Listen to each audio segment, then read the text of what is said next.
একটি লোক নকল নোট ছাপতো। একদিন সে ভুল করে 15 টাকার একটা নোট ছেপে ফেলল।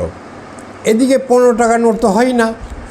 সে অনেক ভাবলো, শহরে সব বুদ্ধিমান লোকেরা থাকে, যদি সেখানে এই নোট চালাতে যায় তো ধরা পড়ে যাব। হ্যাঁ, যদি কোনো প্রত্যন্ত গ্রামে গিয়ে চেষ্টা করি তবে হয়তো কাজ হলেও হতে পারে।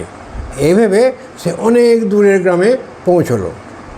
সে দেখলো একটা কামার বসে বসে তার কামারশালায় লোহা পিটছে। সে কামারকে বলল, আরে ভাই, আমার এই নোটটি 15 টাকার নোটটি ভাঙিয়ে দেবে?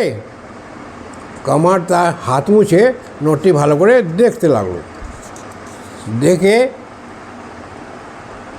নোট দেনেওয়ালাকে এক নজরেও দেখে নিল। সেই লোকটির গলা শুকিয়ে গেল। ভাবলো কামার হয়তো তার চালাকি ধরে ফেলেছে। কামার বলল, বাবু, আমার কাছে 15 টাকার ভাঙানি হয়তো হবে না, আমি আপনাকে 14 টাকা দিতে পারি। নোট ছাপানো লোকটি ভাবলো, আরে এতে আমার কি এসে যায়, 14 টাকায় বা কম কি। সে কামারকে বলল, 15 টাকা পেলে ভালো হতো, যাকে 14 টাকায় দাও। কামার ঘরের ভেতর গেল আর বেরিয়ে তাকে 2টো নোট ধরিয়ে দিল।